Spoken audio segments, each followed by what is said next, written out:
அரசியல் அரங்கத்திற்கு வணக்கம். வணக்கம். இன்றைய தினம் பல்வேறு செய்திகள் வந்திருக்கு. அதில் முக்கியமான செய்திகளை மட்டும் பார்ப்போம். ரொம்ப நாளாக அதாவது அரசியல் களத்தில் போக்கு காட்டிட்டு இருந்த திமுக காங்கிரஸ் கூட்டணியானது நேற்றைய தினம் இறுதி செய்யப்பட்டிருக்கு. 28+1 அப்படிங்கிற கணக்கில் கையெழுத்து போட்டிருக்காங்க. இது எப்படி நடந்தது? இந்த கூட்டணி பேச்சுவார்த்தை முடிஞ்ச உடனே தமிழ்நாடு முதலமைச்சர் ஐயா ஸ்டாலின் அவர்கள் வந்து இப்படி ஒரு சைன் காட்டுறாரு, முடிஞ்சு அப்படிங்கிறாரு. முடிஞ்சு அப்படிங்கிறது வந்து காங்கிரஸ் திமுக கூட்டணி முடிஞ்சா இல்லை காங்கிரஸ் வரும்னு காத்திருந்தவங்களுடைய அரசியல் முடிஞ்சா அப்படிங்கிறது தெரியல. முடிஞ்சு அப்படின்னு சொல்லியிருக்காரு. அவர் கூட சாதாரணமாக சொன்னேன், இப்போ வைரலாக போயிட்டு இருக்குன்னு சொல்லி நீ காலைல கூட ஏதோ ஒரு கூட்டத்தில் பேசியிருக்காரு. இந்த கூட்டணி வந்து சாத்தியவே படாது, எப்படியும் காங்கிரஸ் வந்து தாவேக கூட போயிடும், ஏன்னா ஆட்சியிலையும் பங்கு அதிகாரத்திலையும் பங்கு எங்களுக்கு வேணும். 1967க்கு பிறகு தமிழ்நாட்டை நாங்கள் ஆளவே இல்லை, ஏன் நாங்கள் தமிழ்நாட்டில் ஆளக்கூடாதா, நாங்கள் முதலமைச்சர் ஆகக்கூடாதுன்னு சொல்லி காங்கிரஸில் கழக குரல்கள், குறிப்பாக மாணிக் தாக்கூர் அவர்கள், ஜோதிமணி அவர்கள், அதே போல் பல்வேறு பிரவீன் சக்கரவர்த்தி போன்றவர்கள்லாம் காங்கிரஸ்குள்ள கடந்த 2 மாத காலமாக புகைச்சலை போட்டு நமச்சலை உருவாக்கிட்டே இருந்தாங்க, புரட்சி பண்ணிட்டு இருந்தாங்க. ஆமாம், புரட்சி பண்ணிட்டு இருந்தாங்க. அதற்கு எதிர்வினையாக திமுகவை சார்ந்தவர்களும் சமூக வலைதளங்களில் எதிர்வினையாட்டினாங்க. கூடுதலாக பராசக்தி படம் காங்கிரஸுடைய துரோகங்களை, இந்திரா காந்தியின் துரோகங்களை காட்டும்போது கொதிச்சு எழுந்தாங்க. அதன் தொடர்ச்சியாகவே இது நடந்தது. தாவேகாவும் கொண்டாடி தீக்க ஆரம்பிச்சது. 100 வருஷ கட்சி, பேராய கட்சி, இந்தியாவுக்கு சுதந்திரம் கட்சி, அவங்க வராங்களா, இவங்களும் வராங்க அப்படின்னு சொல்லி பேச்சுவார்த்தை நடத்துனாங்க. இப்போ காங்கிரஸ் வந்து இறுதியாக திமுக கூட்டணியிலேயே இருந்துச்சு. நாம ஏற்கனவே சொல்லியிருந்தோம், தாவேகாவை பயன்படுத்தி காங்கிரஸ் ஒரு 3 சீட்டை வந்து அதிகமாக இருக்கு. அதாவது ஊருக்குள்ள போனியாகாத முத்துன கத்திரிக்காயை நான் வந்து பாளையங்கோட்டை சந்தையில் வித்துருவேன், மேலப்பாளையம் சந்தையில் வித்துருவேன், பேப்பர் போட்டுருவேன் ஐக்குவாங்க, ராசா வண்டியை விட்டுருவேன் அப்படி வரல பரதேசி படத்தில் அதர்வா ராசா வண்டி விட்டுருவேன், அது மாதிரி நான் வந்து வித்துவிடுவேன்னு சொல்லி வித்துருக்காங்க. எங்க திமுக கொண்டு போய் வியாபாரம் பண்ணிட்டாங்க அப்படின்னு தான் எல்லாரும் நினைச்சிட்டு இருக்காங்க. ஆனா இதுக்கு பின்னாடி ஒரு சுவாரஸ்யமான கதை நடந்திருக்கு. என்னது? காங்கிரஸ் ஏன் தாவேகால போலன்னு நீங்க நினைக்கிறீங்க? நீங்க சொல்லுங்க உங்க பாயிண்ட் ஆஃப் வியூல. அங்கே போனால் சுத்தமாக முடிஞ்சு போயிடுவோம், ஓட்டு கூட கிடைக்காது, கட்சிக்காரனே போட மாட்டான். அடுத்தது அங்கே ஏன்னா அங்கே புரட்சி நடந்துட்டு இருக்குது. சரி, 2வது கட்சி காணாமல் போயிடும். ஏன்னா அடிக்கிற அடியில் வலுவாக அடிப்பாங்க. ஏற்கனவே அங்கே டிவிக்கே அடிக்கிற உறுதி, நாம் தான் வச்சு புழக்க போகிறான். காங்கிரஸ் சேர்ந்து போனுச்சுன்னா மரண அடி நிச்சயம். அப்படிங்கிறனால இங்கிட்ட ஒரு சேஃபர் சைட்லேயே இருந்துக்குவோம், திமுக பின்னாடி ஒழிஞ்சிக்கலாம். இது ஒரு பக்கம், ஒரு வகையில் நியாயம்னு வச்சுக்குவோம். ஆனால் உண்மையான நடந்தது என்ன அப்படின்னா, திமுக காங்கிரஸ் சொன்னது 25 சீட்டு. 25 சீட்டுக்கே காங்கிரஸ் புறக்கணும், ஆள் தேடணும். இப்போ இந்த 28க்கு ஆள் தேடிடுவாங்க, நெருக்கி தேடிடுவாங்க, 29 தேடிடுவாங்க. திமுக காங்கிரஸ் எவ்வளோ கேட்டுச்சு? 35 கேட்குது. 35. அப்போ 35க்கு ஆள் இருக்கு. தாவேகா காங்கிரஸ் எவ்வளோ தெரியுமா கொடுக்கணும்னு சொல்லியிருக்கு? 70 சீட்டு. ஐயோ, 70 சீட்டுக்கு அவன் ஆள் பிடிக்கிறதுக்குள்ள நாடாளுமன்ற தேர்தல் வந்துடும், சட்டமன்ற தேர்தல் முடிஞ்சு. இப்போ 70 சீட்டுக்கு ஆள் பிடிக்கிறது பிரச்சனை இல்லை. இப்போ நீங்கள் ஒரு எடுத்துக்காட்டுக்கு காரைக்குடி தொகுதியை காங்கிரஸ் ஒதுக்குறாங்க. ஒரு எடுத்துக்காட்டுக்கு திருச்சியில் ஏதோ ஒரு தொகுதியை காங்கிரஸ் ஒதுக்குறாங்க. திருச்சியில் காங்கிரஸ்காரன் எவ்வளோ இருக்கானா? அதெல்லாம் காலாவதியாகி பல வருஷம் ஆச்சு. வேலுச்சாமின்னு ஒருத்தர் இருக்காப்புல, ஒரு பெரிய காங்கிரஸ்ல பழந்தொண்டர், காமராஜர் கூட வெதுன்னு. அந்த வேலுச்சாமிக்கு காங்கிரஸ் சீட்டு கொடுப்பாங்களா? எப்படி கொடுப்பாங்க? இப்போ தான் விஜய்க்கு வந்து ஜாப் ஒர்க் பண்ணிட்டு இருந்தாப்புல, ஃபுல்லாக உட்காந்து 2 மாசம் விஜய்க்கு வந்து விஜய் அப்படிப்பட்டவர் இப்படிப்பட்டவர், தம்பி ஆதவர்ஜுனா அப்படிப்பட்டவர், அவருடைய சாதிய பாசத்தில் சாதிய வெறியில் ஆதவர்ஜுனாவுக்கு ஜானவர் ரகிசாமி கிட்ட டீ காசுக்கு செலவு கொடுத்த உடனே வேலுச்சாமி உட்காந்து அதுக்கு வேலை பார்த்துட்டு இருந்தாரு. அவருக்கு எப்படி சீட் கொடுப்பாங்க? எனக்கு திருச்சியில் காங்கிரஸ்கான தெரிஞ்ச ஒரு ஆள், அந்த ஆள் தான். அது மாதிரி நீங்கள் ஒவ்வொரு மாவட்டம் எடுத்தீங்கன்னா அங்கேயே 2-3 போட்டி இருக்கும். இவனுக்கு கொடுத்தா அவன் வேலை பார்க்க மாட்டான், அவனுக்கு கொடுத்தா எவ்வளோ வேலை பார்க்க மாட்டான், ஆள் கிடையாது. என்ன நடந்திருக்கு அப்படின்னா 70 சீட்டுனே பதறிட்டாங்க. 70 சீட்டு வேணாங்க, 70 சீட்டு எவ்வளவு வேணும்? 30 கொடுத்துட்டா நான் வேற மற்ற வச்சு நான் எப்படியா பிடிக்கிறது, நான் எங்க ஆள் பிடிக்கிறதுன்னு அவன் கதற. வேற விஜய் தரப்பு 70 சீட்டை வாங்கிக்கோங்க, எங்ககிட்ட ஆள் இல்லாம தாங்க உங்களை கூப்பிடுறோம், நீங்க வாங்கிக்கோங்கன்னு அவங்க சொல்ல. இல்ல எங்களுக்கு 35க்கு மேல ஆள் இல்லையா, சொன்னா புரிஞ்சுக்கையா அப்படின்னு. 35 ஓண்ட கொடுத்தா மீதி 35 எங்க கொண்டு கொடுப்பேன்? எல்லாத்தையும் கொண்டாந்து நிப்பாட்டணும். ஆமா, எல்லாத்தையும் நிப்பாட்டணும். இவங்க 70 கொடுத்தா இவங்களுக்கு 35 கொடுத்துட்டாங்கன்னா மீதி 35க்கு அவர்கிட்ட ஆள் கிடையாது. 234 அவருக்கு ஆள் கிடையாது. அங்கங்க சும்மா ஒரு சோப்பலா அங்கேயே போட்டுக்கிறப்படியே போட்டு வச்சிருக்காங்க.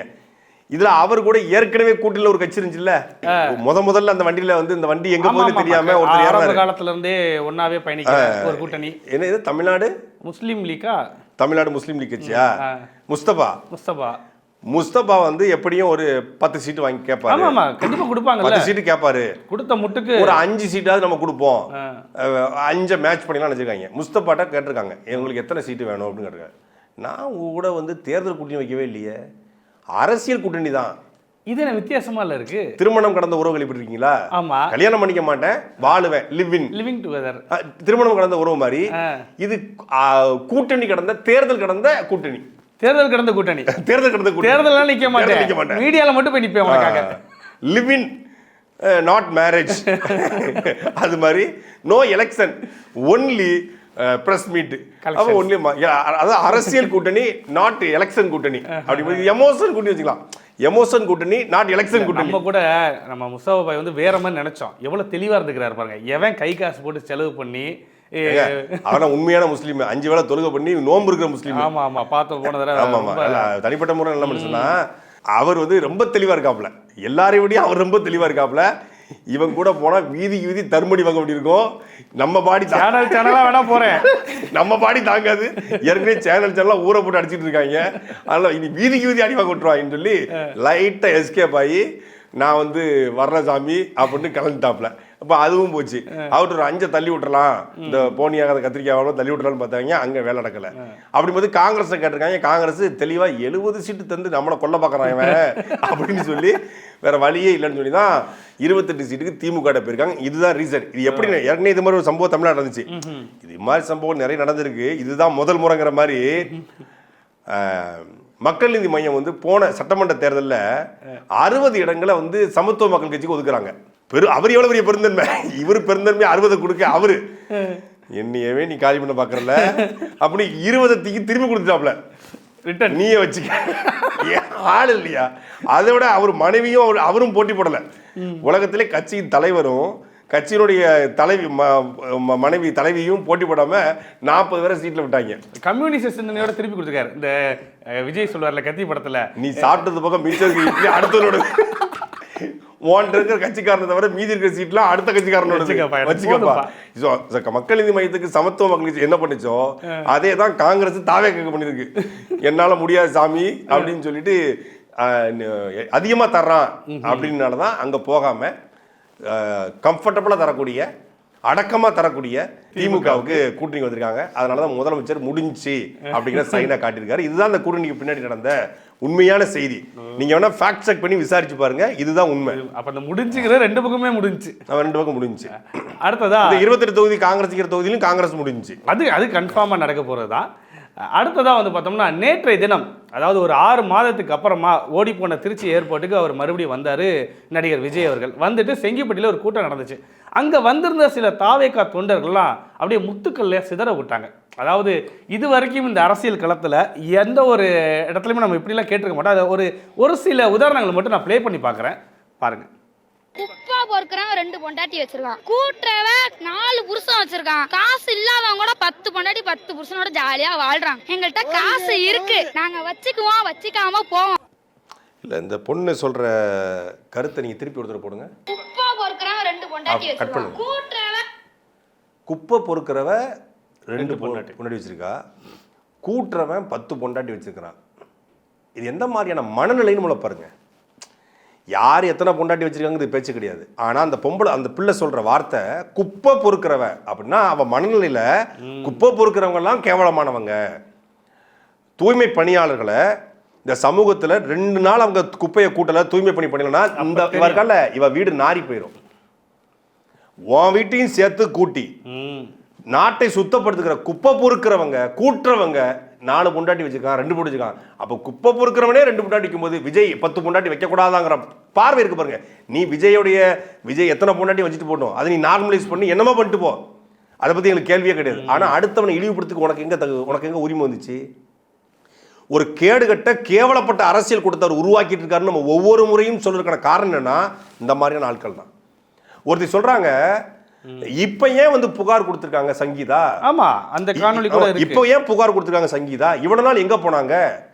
புகார் எந்த நடிகையாவது வந்து விஜய் கையை பிடிச்சி இழுத்தாருன்னு புகார் கொடுத்தாங்களா?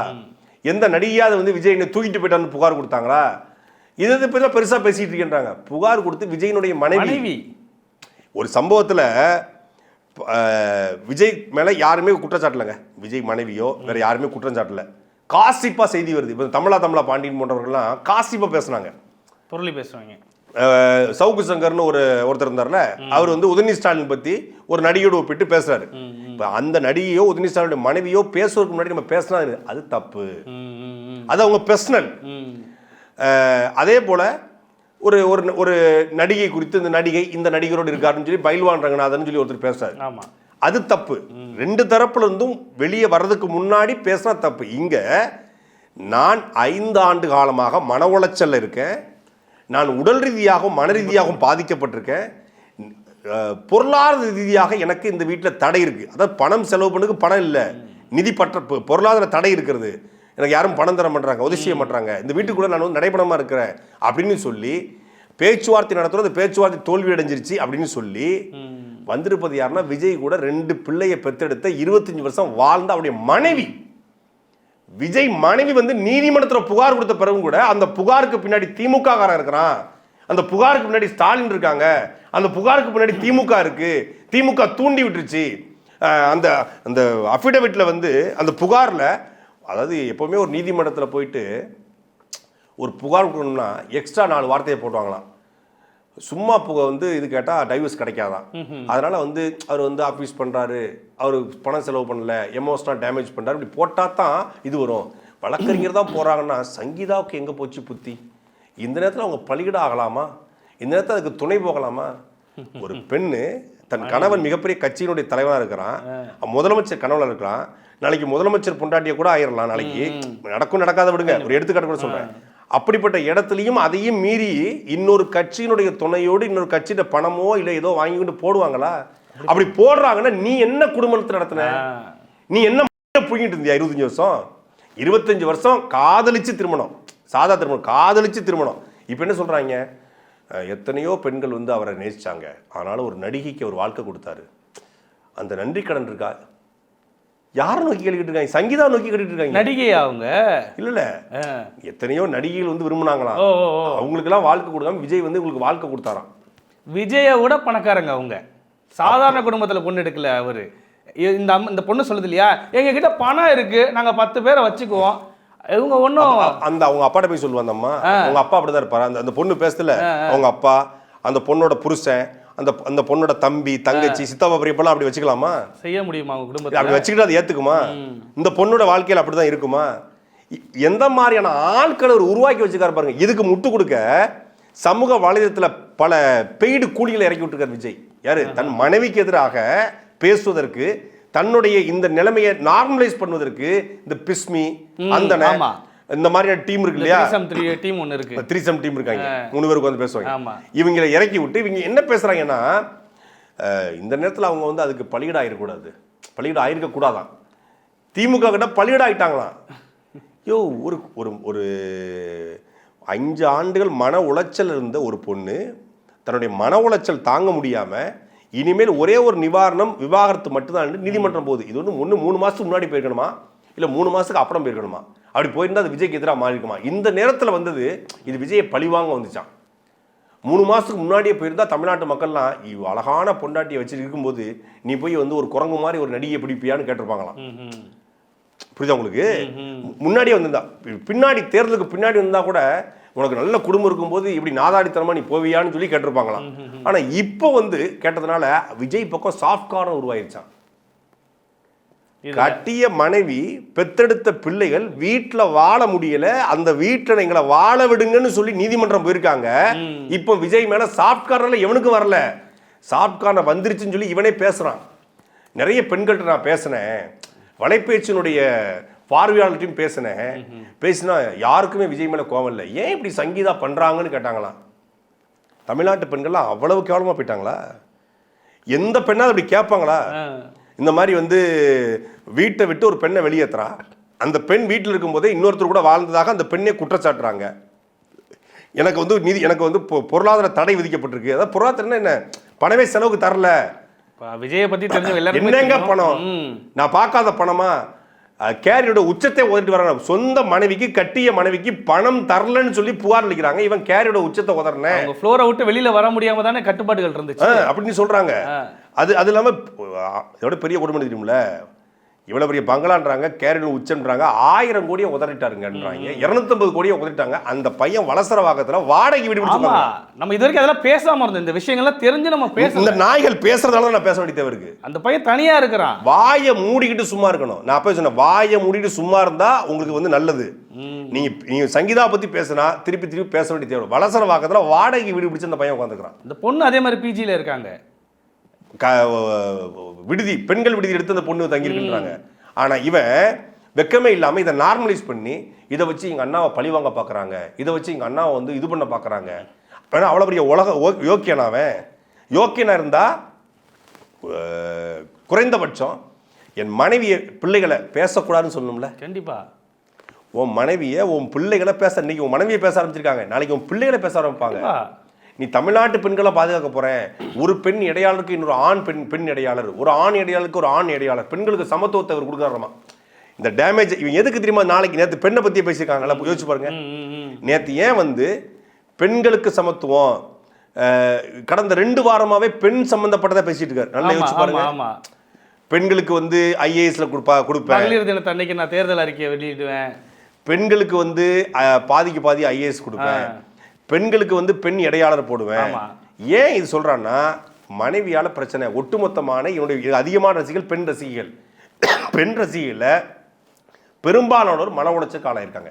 விஜய்க்கு வாக்கு செலுத்தலாம் அப்படின்னு நினைச்சு கொண்டிருந்த, விஜய்க்கு தீவிர ரசிகையா இருந்த பல பேரு சொந்த மனைவிக்கும் கட்டிய மனைவிக்கும் பெத்தெடுத்த பிள்ளைகளுக்கே உண்மையா இல்லை, இவன் ஒரு நல்ல குடும்பஸ்தனா இல்லை, இவன் எப்படி நல்ல தலைவனா இருக்க முடியும், இவனை நம்ம தேவையில்லாம நம்பிட்டோம்னு சொல்லி எல்லா பெண்களும் மன உளைச்சலுக்கு ஆளாகி விஜயின் மீது கடுமையான விரக்தியிலையும் கோபத்திலையும் இருக்காங்க.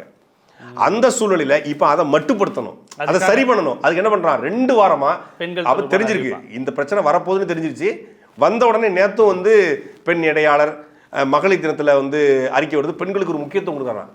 ஊர்ல இருக்கிற பெண்களுக்கெல்லாம் அப்புறம் முக்கியத்துவம் கொடுக்குறான், உன் வீட்டு பெண்களுக்கு கொடு.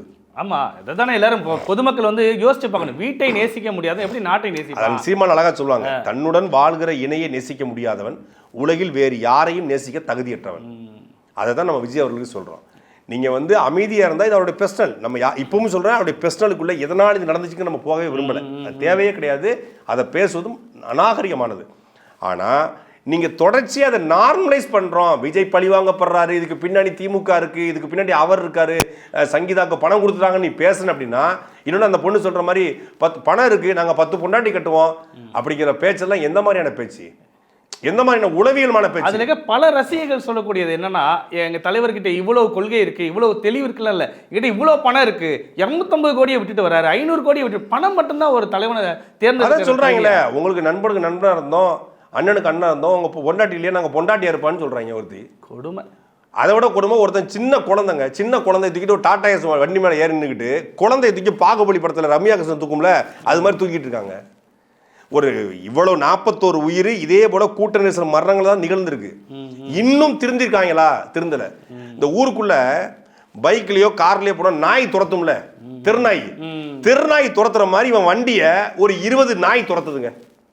தெருநாய்கள் துரத்துனா எப்படி துரத்தும்? எதுக்கு குறைக்குது என்னன்னு தெரியாது, அது மாதிரி துரத்திக்கிட்டே ஓடுறானுங்க. அப்படி துரத்திட்டு போய் தான் ஒரு தம்பி ஒருத்தன் நேத்து வந்து அடிபட்டு நீ தீவிர சிகிச்சையில் இருக்கிறான். அவங்க அப்பா சொல்ற ஒரு பால் வியாபாரி, கீழே கல்கண்டார் கோட்டையை சேர்ந்தவர். கூட்டம் நடக்கிறது எங்க? தஞ்சாவூர் மாவட்டம் செங்கிப்பட்டியில் நடக்குது. தஞ்சாவூர்காரன் தான் வரப்போறான்னு சொன்னாங்க. கீழே கல்கண்டார் கோட்டை திருச்சியில் இருக்கு, திருச்சியிலேருந்து போயிருக்கானுங்க. வந்தவன் போறா திருச்சி, மணப்பாறை, விராலிமலை, இந்த பக்கம் வந்து லால்குடி, இந்த பகுதியிலேருந்து பெரும்பான்மை நபர்கள் போயிருக்காங்க. அப்புறம் இந்த ஏர்போர்ட்டை சுற்றி இருக்கக்கூடிய ஏரியாவிலேருந்து போயிருக்காங்க. இவன் கல்லூரி போறதா சொல்லிட்டு, 1ஆம் ஆண்டு படிக்கக்கூடிய பையன் கல்லூரி போறதா சொல்லிட்டு, ஓட்டு கிடையாது இவனுக்கு, பார்க்க போறான். அவங்க அப்பாவும் கல்லூரிக்கு போறதா நினைச்சாரு. விபத்தான பிறகுதான் நண்பருடைய பைக்கை வாங்கிட்டு போயிருக்கான். அவனு பைக்கும் இல்லை, நண்பரோட பைக்கை வாங்கிட்டு, நண்பரோட மகனோட பைக்கை வாங்கிட்டு போயிருக்கான். அவங்க பையன் ஆக்சிடென்ட் ஆகிட்டா வாங்கன்னு சொல்லி சொல்றாங்க. கல்லூரிலேருந்து எனக்கு கூப்பிட்டு சொல்லல, ஏற்கனவே 41 பேரையே காப்பாற்றுவதீங்க, எங்க வந்து பார்க்க போறாங்களா? துப்பிட்டாரு, கீழே விழுந்திருக்கான், சீரியஸா இருக்கான், பார்க்கல. ஏற்கனவே திருச்சியில வந்து ரசிகர் மன்ற தலைவர் ஒருத்தன் செத்து போனா வந்து பார்க்கல. 41 பேர் சாகும்போது ரெசார்ட்ல வச்சு பார்த்தவன் இங்க வந்து இப்படி பார்க்க போறோம். உங்க அப்பா கேட்கிறாரு, இனிமேதான் திருந்துட்டோம்னு. நாம வந்து தாவேக்காவுடைய ரசிகர்களை விட்டுருங்க, உங்க வீட்டில் யாராவது தாவேக்காரங்க இருந்தாங்கன்னா தயவு செய்து நீங்கள் எச்சரிக்கையாக இருங்கள். எந்த எல்லைக்கும் இந்த கும்பல் போகும். இதை உண்மையிலே மனதினுடைய அடி ஆழத்திலிருந்து நான் பேசுறேன். தமிழ்நாட்டிற்கே ஒரு பேராபத்தான ஒரு கட்சி ஒன்று உருவாகி கொண்டிருக்கிறது. தாவேக்காரங்க உங்கள் வீட்டில் உங்கள் மனைவி தாவேக்கால இருந்தால் புருஷன்மார்கள் எச்சரிக்கையா இருங்க. எந்த எல்லைக்கும் போக வாய்ப்பு இருக்குது. மிரட்டுவாங்க.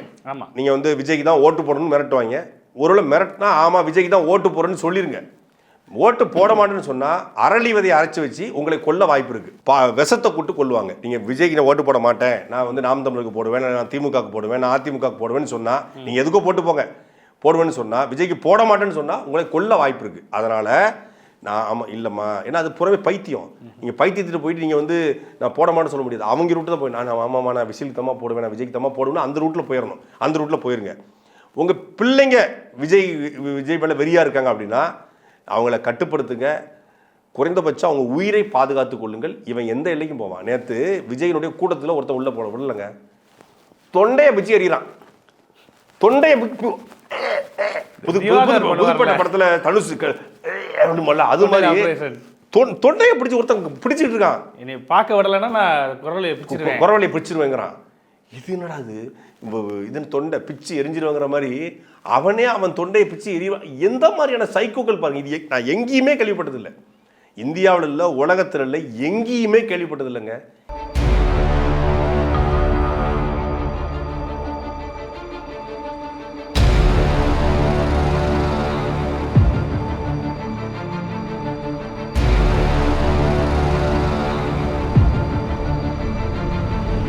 இப்படி வந்து ஒரு கூட்டத்துக்குள்ள போடுறதுக்கு பிச்சு எரிஞ்சிருவேன்னு சொல்றது, கூட்டத்துக்குள்ள வந்து அடிச்சுக்கிட்டு ஓடுறது, பைக்கில் போய் பொத்துன்னு விழுறது, இதெல்லாம் எங்கேயுமே கேள்விப்பட்டதில்லை. ஜன்னல் மூடி இருக்கு, விஜய் கார்ல போயிட்டு இருக்கான், இவன் பைக்கில் போய் அந்த ஜன்னலுக்கு முத்தம் கொடுக்குறான். ஜன்னல் மட்டும் திறந்துருக்கணும், பாஞ்சிருப்பான் உள்ள பாஞ்சிருப்பானுங்க. அடுத்து வந்து பார்த்தீங்கன்னா நீங்கள் சொன்னீங்க இல்லையா, பெற்றோர்கள் வந்து ரொம்ப கவனமாக இருக்கணும். உங்கள் வீட்டில் ஒரு டிவி கேக்காரர் இருக்கிறான்னா கவனமாக இருக்கணும். ஏன் இதை நானும் சொல்கிறேன் அப்படின்னா, நேற்றைய கூட்டத்தில் இந்த குப்பையெல்லாம் பொறுக்கி ஒரு டஸ்ட்பின் வச்சுருக்காங்க.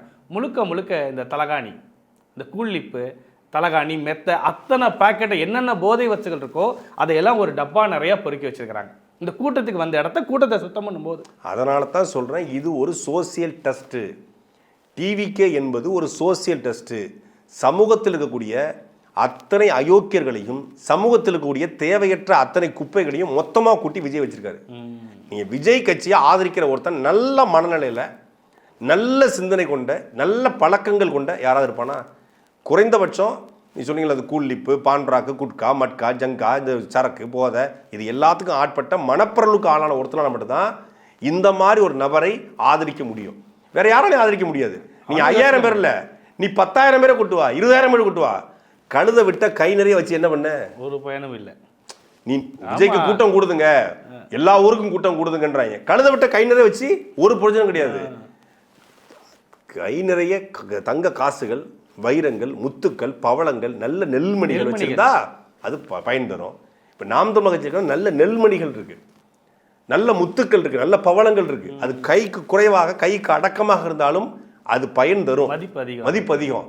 நீ கை நிறைய இல்லடா, உடம்பு முழுக்க கொட்டி கழுத வெட்டி வச்சிருக்க, அதை வச்சு ஒரு பிரயோஜனமும் கிடையாது. அடுத்ததா நேற்றைய தினம் சைதாப்பேட்டை பகுதியில் சென்னையில் வந்து அண்ணன் சீமான் அவர்கள் நாம் தமிழர் கட்சியோட சென்னை மாவட்டத்துக்கு உட்பட்ட 16 வேட்பாளர்களை அறிமுகம் செஞ்சார். ஏற்கனவே திருச்சியில் வந்து 234 வேட்பாளர் அறிமுகம் செஞ்சாச்சு. அதில் 6 பிராமண வேட்பாளர்கள் இருக்காங்க அப்படின்னு சொல்லிட்டு ஒட்டுமொத்த கட்சிகளுமே கொந்தளிச்சிட்டு இருந்தாங்க. அதில் ஏன் நான் வந்து 6 பிராமண வேட்பாளர்களை தேர்ந்தெடுத்தேன் அப்படின்னு சொல்லிட்டு நேற்றைய கூட்டத்தில் அண்ணன் சீமான் அவர்கள் தெளிவுபடுத்தியிருக்கிறார். அதை பற்றி சமூக நீதினு பேசக்கூடிய அரசியல் கட்சிகள் கூட கொடுக்க தயங்குவதை நாம் தமிழ் கட்சி சாத்தியப்படுத்தியிருக்கு. பொது தொகுதியில் 7 ஷெட்யூல் கேஸ்ட் பட்டியல் சமூக மக்களுக்கான வாய்ப்பு வழங்கினால, குறிப்பாக 4 பறையருக்கு, 2 தேவேந்திரர் இருக்குது, ஒரு பழங்குடிக்கு. பழனி சட்டமன்ற தொகுதியில், பழனி பொது தொகுதியில் ஒரு பட்டியல் சமூகத்தை சார்ந்த, பட்டியல் பழங்குடி சமூகத்தை சார்ந்த ஒரு பெண்ணை நிப்பாட்டுறாங்க. அதை யாராவது பேசியிருக்காங்களா? பேசல. அண்ணன் சீமான் எழுப்புற கேள்வினா, பழனியிலும் முருகன் இருக்காரு, அவனே வந்து ஒரு மலையிலேருந்து வந்தவன் தான், அவன் வந்து குறிஞ்சிரத்தோட தலைவன் தான். அவன் குறமகள் வள்ளியை திருமணம் செய்து அவனும் ஒரு குறவனாகத்தான் இருக்க வாய்ப்பு இருக்கிறது. அப்போ அவன் இந்த தமிழ்நாட்டுக்கு தலைவனாக, இறைவனாக இருக்கிறான். அப்படிப்பட்ட பழனியில் பழங்குடியின பெண் வந்து நிற்கக்கூடாதாங்கிற கேள்வியோடு அங்கே நிப்பாட்டுறாங்க. அதே போல் தேவேந்திர குல வேளாளர்கள் கூடிய பட்டியல் சமூகத்தில் இருந்தாலும் உங்கள் பட்டியல் வெளியேற்றம் கேட்டுட்டு இருக்காங்க. தமிழ்நாட்டுடைய ஒரு பெரும்பான்மை சமூகம், அவங்க இன்னைக்கு வந்து குறிப்பிட்ட தனித்தொகுதியில் மட்டும்தான் நிற்க முடியுங்கிற சூழல் இருக்குது. அவருக்கு தனித்தொகுதியிலும் வாய்ப்புகள் வழங்கப்பட்டு பொது தொகுதியில் 2 இடத்துல தேவேந்திர குல வேளாளரை முதல் முறையாக பறையராக இருக்கக்கூடிய ஆதித்தமிழர் தலித் தெளிமொழி கூட திருச்சியில் அம்மையார் ஜெயலலிதா நிப்பாட்டினாங்க. ஆனால் தேவேந்திர குல வேளாளர்கள் பொது தொகுதியில் நிப்பாட்டப்படவே இல்லை. முதல் முறையாக சீமான் நிப்பாட்டியிருக்காரு. அதே போல 4 ஆதி தமிழ் குடியாக்கூடிய பறையர் சமூக மக்களுக்கு பொது தொகுதியில் வாய்ப்பு கொடுத்துருக்காரு. இதுதான் பேசியிருக்கணும். இதை தாண்டி பொது தொகுதியில் ஆதி தமிழ் குடியிலே பொது தொகுதியில் நிப்பாட்டுவது சீமான் தொடர்ச்சியாக பண்ணுறாரு. அதை எல்லாத்தையும் தாண்டி தமிழ்நாட்டில் புறக்கணிக்கப்பட்ட ஒரு சமூகம் பண்டாரம் சமூகம். கிட்டத்தட்ட எப்படி வச்சாலும் 20 லட்சம் பேர் இருப்பாங்க. நம்மளுடைய கோவில்களில் நம்முடைய முருகன் கோவிலாக இருக்கட்டும், நம்முடைய பெருமாள் கோயிலாக இருக்கட்டும், ஊர்ப்புறங்களில் கூடிய நம்முடைய குலதெய்வ கோயில் அம்மன் கோயிலாக இருக்கட்டும், தாந்தியம்மன் கோயிலாக இருக்கட்டும், இல்லை முத்தாரம்மன் கோயிலாக இருக்கட்டும், எல்லா கோவிலையும் வெக்காளியம்மன் கோயிலாக இருக்கட்டும், எல்லா கோவில்லையும் யார் அங்கே பூசாட்டின்னு பார்த்தீங்கன்னா நம்முடைய பண்டாரங்கள். இன்னைக்கு தமிழ் வளர்ப்பது யாருன்னா அந்த பண்டாரங்கள் தான். காலகாலமாக கோவிலை பாதுகாத்து, கோவில் சொத்துக்களை பாதுகாத்து, வருமானமே இல்லாத கோயிலில் கூட தட்டை நீட்டாமல் 3 வேளை பூஜை செய்து அந்த மக்களுக்காக இருக்கக்கூடியவங்க கோவில் பண்டாரங்கள், தமிழ் வளர்த்தவர்கள். அந்த பண்டாரங்களுக்கு முக்கியத்துவம் தரும் சொல்லி பண்டாரம் சமூகத்தை நாம் தமிழ் கட்சி வேட்பாளராக களத்தில் இறக்கியிருக்கிறது. அதே போல் ஆசாரி சமூகம் எத்தனையோ அரசியல் கட்சியில் இருக்காங்க. ஆனால் இந்த மாதிரி முன்னிலைப்படுத்தப்பட்டது கிடையாது வேட்பாளராக. அதுவும் தமிழ் ஆசாரிகள். இன்னைக்கு தமிழ் ஆசாரிகள் ஒரு காலத்தில் பார்த்தீங்கன்னா நகை செய்யணும் ஆசாரி தான், வெள்ளியா ஆசாரி தான், இரும்பா ஆசாரி தான், அருவாடிக்கல் ஆரம்பிச்சு நகை செய்யறது எல்லாமே ஆசாரிகள் தான் செஞ்சாங்க. கலைப்பொருட்கள் ஆசாரி தான் இருந்தாங்க. இன்னைக்கு அந்த சமூகம் முழுக்க முழுக்க புறக்கணிக்கப்பட்டு அந்த தொழில் நசுக்கப்பட்டு இன்னைக்கு நவநாகரிக அணிகலன்கள் வந்துருச்சு, மிஷினரி வந்துருச்சு, வட இந்தியர்கள் உள்ள வந்துட்டாங்க, எல்லாம் பறி போயிடுச்சு. அப்போ அந்த சூழ்நிலை அவங்களுக்கு அரசியல் அங்கீகாரமும் பறிக்கப்பட்டிருக்கும் போது ஆசாரி சமூகத்துக்கான வாய்ப்பை சீமான் வழங்குறாரு. குயவர் சமூகம் அவங்களுக்கான வாய்ப்பை வழங்குறாங்க. இப்போ அதைத்தான் நீங்க பேசணும். குயவருக்கு ஏன் குயவருக்கு கொடுத்துருக்காரு, நாவிதருக்கு கொடுத்துருக்காரு, பண்டாரத்துக்கு கொடுத்துருக்காரு, ஆசாரிக்கு கொடுத்துருக்காரு. அதான் நாவிதர் சமூகம், மருத்துவர் சமூகம் அவங்களுக்கு வாய்ப்பு வழங்கப்பட்டிருக்கு. இப்படி சமூகத்தில் கீழ்நிலையில் இருந்தவர்கள் எல்லாம் கையை பிடிச்சு மேலே தூக்குறார் சீமான் அவர்கள். அதே போல சமூக நீதி பரிந்துரைப்பில் தமிழ்நாட்டில் 3 விழுக்காடு பிராமணர்கள் இருக்காங்க. அவங்களும் இந்த மண்ணின் மக்கள் தானே. இந்த மண்ணுக்கு வரி செலுத்துறாங்க, வாக்கு செலுத்துறாங்க, எல்லாம் பண்றாங்க. எல்லா பிராமணர்களுமே தமிழுக்கு எதிராக, தமிழ் இனத்துக்கு எதிராக, தமிழ் மொழிக்கு எதிராக இருந்திருக்காங்களா? இல்லை. தமிழ் வளர்த்த பிராமணர்கள் எத்தனையோ பேர் இருக்காங்க. சொல்லப்போனால் இங்க இருக்கக்கூடிய இந்த திராவிட கும்பலை விட தமிழருக்குமாக தொண்டாற்றியர்கள் பிராமணர்கள் இருக்காங்க. அப்படி அந்த அடிப்படையில் ராமானுஜர், பரிதிமார் கலைஞர், ஊவை சாமிநாதர் ஐயர், பாரதியார், வைத்தியநாத ஐயர், ஈரோட்டு லட்சுமண ஐயர், தன்னுடைய சொந்த சொத்துக்களை ஏழை எளிய மக்களுக்கு கொடுத்த லட்சுமண ஐயர், சுப்பிரமணியம் சிவா, இப்படி 7 பேர் இருக்காங்க. இந்த 7 பேர் பெயர்லையும் ஒவ்வொரு சீட்டு வழங்கணும். ஆனால் 6 தான் கொடுக்க முடிஞ்சுக்கு இடம் இல்லைன்னு சொல்லி அந்த 6 பிராமணர்களுக்கான சீட்டு கொடுத்ததுக்கான ஜஸ்டிஃபிகேஷனை ஏன் கொடுத்தேன் என்பதை இந்த மாதிரி இந்த மண்ணுக்காக, இந்த மொழிக்காக, இந்த இனத்திற்காக, இந்த மக்களுக்காக பாடுபட்ட இத்தனை பேர் இருக்காங்க. இவங்க ஒவ்வொருத்தர் பேர்லையும் ஒவ்வொரு சீட்டு. சொல்லப்போனா பாரதியாருக்கு 234 பாரதியாருக்கு தான், அவனுக்கு நிகரங்க வேற எவனுமே இல்லைன்னு சொல்லி சீமான் நேற்று கூட்டத்தில் பேசி அடுத்த முறை 7 சீட்டு கொடுக்க முயற்சி பண்ணுறேன், இந்த முறை 6 கொடுத்துருக்குறேன், நான் 6 கொடுத்து பேசுறது நீங்கள் இதையும் கொடுத்துருக்குறேன், இதையும் பேசுங்க அப்படிங்கிற கேள்வியும் அந்த கூட்டத்தில் எழுப்பியிருக்காங்க. எப்படி புறக்கணிக்கப்பட்ட சமூகங்களுக்கெல்லாம் கொடுக்கப்பட்டிருக்கிறதோ அதே போல் தமிழ்நாட்டினுடைய இன்னொரு முக்கியமான சமூகம் நாட்டுக்கோட்டை செட்டியார், நகரத்தார்னு சொல்லுவாங்க, தமிழ் செட்டியார்கள். இவங்க புறக்கணிக்கப்பட்டிருக்காங்க. அரசியல் கட்சிகள் இருக்காங்களே ஒழிய, ஆனால் சட்டமன்ற உறுப்பினர்களாக இருக்காங்களா அப்படிங்கிற கேள்விக்குறி இருக்குது. நாம் தமிழ் கட்சி அவர்களுக்கான வாய்ப்பையும் வழங்கியிருக்குது. கிட்டத்தட்ட காவிரி பூம்பட்டு தான் அவருடைய வரலாறு தொடங்குது. ஒரு மிகப்பெரிய வாணிப சமூகம். நீங்கள் சிங்கப்பூர், மலேசியா போன்ற நாடுகளுக்கு போனால், அந்த பர்மா போன்ற நாடுகள்லாம் இவர்களை பார்த்து வளர்ச்சியை பார்த்து அந்த அரசாங்களே ஒரு காலத்தில் நடுங்கியிருக்காங்க. அப்படிப்பட்ட ஒரு பெரும் சமூகம் அரசியலில் புறக்கணிக்கப்படுது. அப்படிப்பட்ட சமூகத்துக்கும் சீமானவர்கள் வாய்ப்பு வழங்குறாரு. இப்படி எந்தெந்த சமூகங்கள்லாம் தமிழ்நாட்டில் புறக்கணிக்கப்படுதோ அந்தந்த சமூகம்லாம் தேடி சீமானவர்கள் வாய்ப்பு வழங்கிருக்காங்க. அதையெல்லாம் பேசாத இந்த வாடகை வாய்கள், இந்த சோகோல்டு முற்போக்காளர்கள், திராவிட கும்பல் சீமான் எப்படி பிராமணர் கொடுத்தாருன்னு கேள்வி கேட்டாங்க. அதைத்தான் மொத்தமாக போட்டு நேற்று உடைச்சிட்டாரு. அடுத்ததா தேமுதிக கூட்டணியில் ஒரு மாநிலங்களவை உறுப்பினர் எங்களுக்கு ஒதுக்கி இருக்கிறாங்க, அதுக்கான வேட்பாளர் யாரு அப்படிங்கிறத எங்களுடைய தலைவர் பிரேமலதா அவர்கள் அறிவிப்பார்னு எல்கே சுதீர் சொல்லியிருக்கிறாங்க. கேப்டன் விஜயகாந்த் அவருடைய ஆன்மா சாந்தி அடைய என்னுடைய வாழ்த்துக்கள். பல்வேறு செய்திகள் குறித்து பேசலாம். மீண்டும் நாளை அரசியல் அரங்க நிகழ்ச்சியில் சந்திப்போம். நன்றி. சாட்டை எடுத்து நாட்டை திருத்து இளம் தலைமுறை.